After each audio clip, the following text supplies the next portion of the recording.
धमकी दी है। Al Zawahiri के मारे जाने के बाद पूरे देश में सुरक्षा एजेंसियां हाई अलर्ट पर हैं। करीब 2 महीने पहले अल कायदा ने भारत के कई राज्यों में बम धमाके की धमकी दी थी।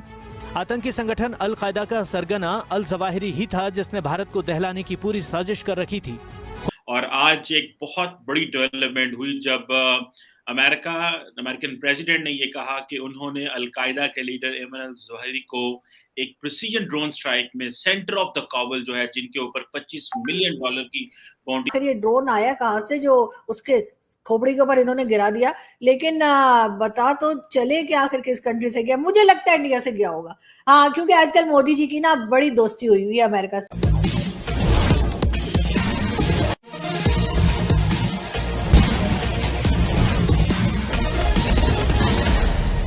भारत के मामले में बार बार टांग अड़ाने वाला और भारत को धमकी देने वाला अल जावरी का पता अफगानिस्तान में साफ हो गया है। कहा जा रहा है कि एक अमेरिकन ड्रोन ने अल जावरी को मारकर उसको ऊपर पहुंचा दिया, लेकिन सवाल यह उठता है कि अमेरिकन ड्रोन वहां पहुंचा कैसे, क्योंकि पाकिस्तान ने अमेरिका को अपनी जगह देने से इनकार कर दिया है।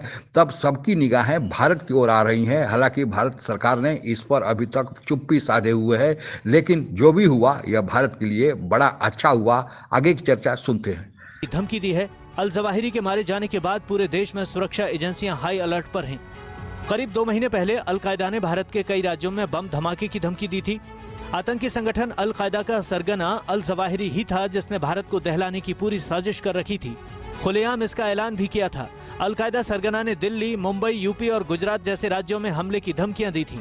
जवाहिरी भारत के खिलाफ साजिश का कोई बम फोड़ता, उससे पहले ही अमेरिका ने उसे मार गिराया।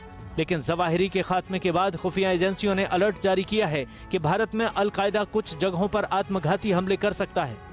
हाल ही में असम से पकड़े गए AQIS यानी अल कायदा इन इंडियन सब कॉन्टिनेंट के 11 आतंकियों से भी भारतीय खुफिया एजेंसियां पूछताछ कर रही हैं। खुफिया एजेंसियों को आशंका है कि AQIS के 11 आतंकियों से पूछताछ में कोई लिंक। अब किस लेवल की कोऑपरेशन थी या क्या नेचर ऑफ कोऑपरेशन थी, उस पे कमेंट करना मुश्किल होगा, क्योंकि I am not privy to that information. लेकिन आपने मेरी रीडिंग पूछी है, तो मेरी रीडिंग चीमा साहब ये हो सकती है कि आज जो रिपोर्टिंग हुई है, न्यूयॉर्क टाइम्स ने, वॉशिंगटन पोस्ट ने, एसोसिएटेड प्रेस ने बड़ी डिटेल्ड रिपोर्टिंग की है। उस रिपोर्टिंग के मुताबिक इन्होंने इंटेल या लीड पकड़ी है उस वक्त जब जवाहिरी की फैमिली जो है वो मूव की है या रेलोकेट की है काबुल में।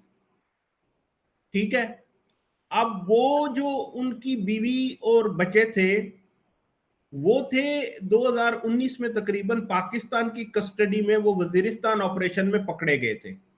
और नवाए अफगान याद एक उनका उर्दू लैंग्वेज मैगजीन है जिसमें उन्होंने पाकिस्तानी एस्टैब्लिशमेंट को या सिक्योरिटी एजेंसीज को थ्रेटन भी किया था कि तुमने, और लोग भी पकड़े थे कि ये जवाहिरी साहब की अहलिया और बच्चे जो है इनको पकड़ा हुआ है, तो ये अमेरिका के कहने पे और अमेरिकी गुलामी, ये वो इस तरह की बातें।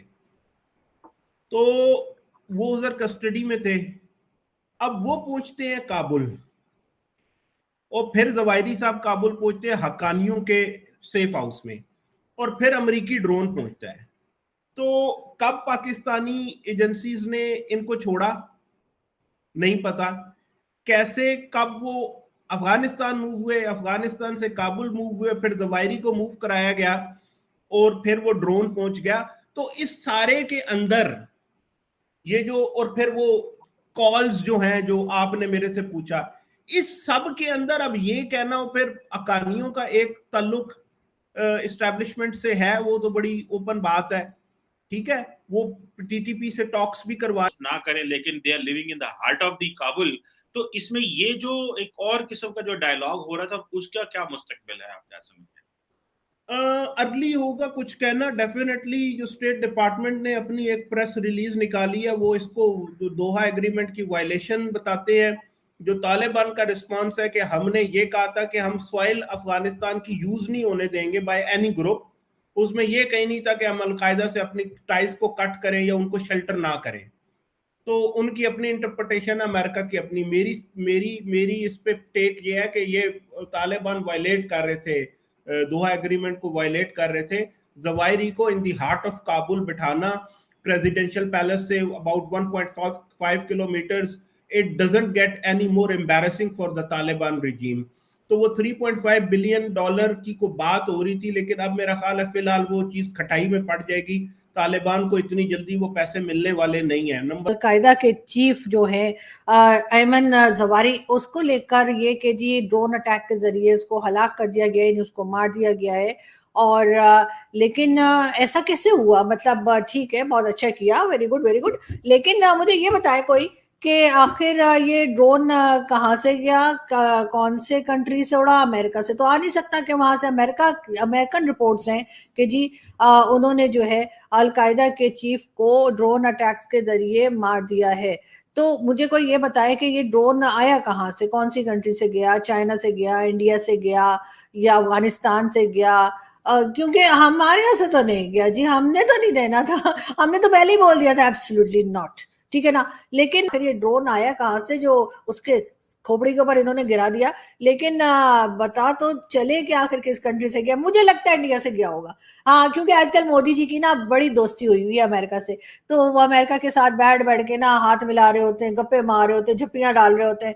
तो मुझे लगता है कि अमेरिका ने ना इंडिया से कहा होगा और इंडिया ने अपनी कोई कहा होगा ठीक है ले जाओ यहाँ से, हमने तो नहीं दिया सॉरी, हमने नहीं दिया, जो लोग हमारी तरफ। 4 दिन पहले भारत के विदेश मंत्री एस जयशंकर ने एससीओ की बैठक जो 4 दिन पहले ताशकंद में हुई थी, उसमें साफ साफ दुनिया को यह संदेश दिया कि आज भी आतंकवाद पूरी दुनिया में एक चुनौती बनकर सामने खड़ा है। लेकिन किसको यह पता था कि 4 दिन बाद दुनिया का सबसे खूंखार आतंकवादी अल जावरी ऊपर पहुंच जाएगा, और उसको ऊपर पहुंचाने वाला कोई और नहीं अमेरिका, और उसमें भारत का भी साथ होगा, क्योंकि अल जावरी भारत में बाकायदा अपनी एक विंग खोल दिया था और भारत को बराबर धमकी देता था, हिंदू मुस्लिम विभाजन पैदा करता था। और जो कर्नाटका में हिजाब वाला मामला पैदा हुआ था, फिर सर तन से जुदा वाला मामला पैदा हुआ था, इसमें तो उसने बढ़ चढ़ कर भारत विरोधी बयान दिया, भारत के खिलाफ विष उगला।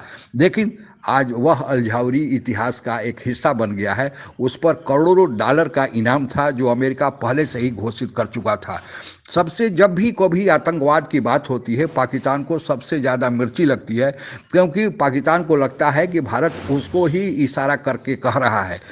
पाकिस्तान की, हालांकि यह सही भी है कि पाकिस्तान आतंकवादियों को विशेषकर भारत के खिलाफ उन्हें संरक्षण समर्थन करता है और भारत में भेजते रहता है, लेकिन पाकिस्तान खुद भी आतंकियों से ग्रस्त है। जो पाकिस्तान दूसरे के लिए खेलता था, खेल रचता था, अब वही आतंकवादी पाकिस्तान के गले की हड्डी बन गए हैं। लेकिन जो आतंकवादी पाकिस्तान भारत में भेजता है वे आतंकवादी दूसरे हैं, वे पाकिस्तान द्वारा पाले पोसे गए हैं। लेकिन जो पाकिस्तान पर आतंकी आक्रमण कर रहे हैं, चाहे तहरीक तालिबान पाकिस्तान हो या फिर बलूचिस्तान लिबरेशन आर्मी के स्वतंत्रता सेनानी हो, जो टीटीपी तहरीक तालिबान पाकिस्तान के साथ मिलकर पाकिस्तान के सुरक्षा बल के जवानों पर, चीनियों पर आक्रमण कर रहे हैं। अभी कल ही पाकिस्तान के सेना का एक हेलीकॉप्टर गायब हो गया है और कहा जा रहा है कि इन्हें भी बलूचिस्तान लिबरेशन आर्मी ने घायल करके या इन्हें गिरा दिया है। खैर, पाकिस्तान उसी आतंकवादियों के संरक्षण और समर्थन देने के कारण ही अभी तक FATF के ग्रे लिस्ट में फंसा हुआ है और पाकिस्तान में कोई विदेशी निवेश नहीं आ रहा है, जिसके चलते पाकिस्तान की हालत ऐसी हो गई है कि कभी भी श्रीलंका बन सकता है। लेकिन पाकिस्तान इसके लिए भारत को ही जिम्मेवार मानता है, जैसे मानो भारत के ही सलाह पर पाकिस्तान अपने यहाँ आतंकियों को पाल पोस कर बड़ा करता है और दूसरे देश में निर्यात करता है। पाकिस्तान को यह सोचना चाहिए कि जो FATF के ग्रे लिस्ट में फंसा हुआ है, वह भारत तो भले उस मामले को आगे उठाया हो, लेकिन विश्व के 20-21 देश हैं जो उसके सदस्य देश हैं और उन्होंने एक साथ निर्णय लेकर पाकिस्तान को फंसाया है। तो पाकिस्तान को दूसरे पर आरोप लगाने के पहले खुद ही पाकिस्तान को सोचना चाहिए कि वह कर क्या रहा है। पाकिस्तान के प्रधानमंत्री को जो पहला मौका इमरान खान को मिला, तो उन्होंने संयुक्त राष्ट्र में अपने पहले भाषण में उनको और पूरे देश की, पूरे विश्व की कोई चिंता नहीं दिखाई दी। उनको केवल यही दिखाई दिया कि मुसलमानों को क्यों आतंकी माना जाता है, क्यों दुनिया इस्लामोफोबिया से डर रही है। तो यह बताता है कि यह पाकिस्तान के अंदर का जो अपनी कमजोरी है, यानी चोर के दाढ़ी में तिनका वाली बात है कि दुनिया में और सारे मुद्दे हैं, उनको छोड़कर पाकिस्तान को केवल इस्लामोफोबिया दिखाई देता है। खैर, पाकिस्तान जो करता है उसका परिणाम उसके सामने आएगा। लेकिन अफगानिस्तान में जो यह कार्रवाई हुई है और इस कार्रवाई में भारत सरकार हालांकि चुप है। भारत सरकार कहती है कि उसमें मेरा हाथ नहीं है, लेकिन आखिर सवाल यह उठता है कि अमेरिकन ड्रोन अफगानिस्तान में पहुंचा कैसे। और सबका जो इशारा है कि पाकिस्तान ने तो अमेरिका से अपने संबंध बिगाड़ लिए हैं। इमरान खान ने तो एब्सोल्युटली नोट कहा था कि कोई वे अमेरिका को अपनी ज़मीन उपयोग करने के लिए नहीं देंगे। तो फिर सबकी निगाहें भारत की ओर है, क्योंकि भारत को ही जो वह अलजावरी था बार बार धमकी दे रहा था। खैर, कारण कुछ भी हो, भारत का हाथ हो न हो या तो भारत सरकार शायद न बताए, लेकिन जो भी हुआ वह अच्छा हुआ। आज के लिए बस इतना ही। जय हिंद। आप अगर हमसे जुड़ा रहना चाहते हैं तो कृपया मेरे चैनल को सब्सक्राइब करें तथा बेल आइकन भी दबा दें, ताकि नई वीडियो की जानकारी तुरंत आप तक पहुंच जाए। धन्यवाद। जय हिंद।